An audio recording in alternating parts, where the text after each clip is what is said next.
Загрозен ли е преспанскиот договор токму во клучната финална фаза поради владината криза во Грција?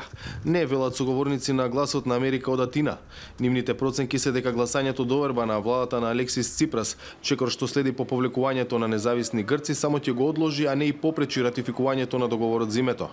Утре ќе стартува парламентарната седница, а за доверба на кабинетот на Ципрас ќе се гласа в среда навечер. Vote of confidence is given with 151 seats, as the Greek parliament has 300 seats. Недоверба се гласа со 151 гласа, зашто грчкиот парламент има 300 пратеници. Сириза има 145 пратеници и подршка од уште една независна пратеничка, што се 146 гласа. Потоа има разни сценарија. Многу е веројатно дел од независни грци кои не сакаат владата да падне и затоа нема да гласаат за недоверба. Ако Ципрас го преживее гласањето, што и најверојатно ќе се случи, планот е веднаш потоа договорот од Преспа да влезе во процедура во грчкиот парламент.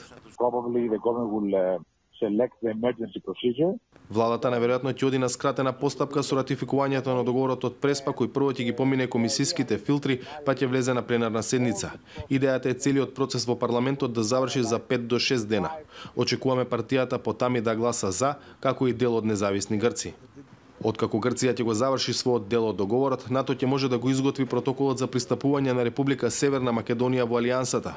По потпишувањето на овој документ ќе стартува процесот на негова ратификација во парламентите на сите земји членки, вклучувајќи ја и Грција. За Гласот на Америка од Скопје, Владимир Мирчевски.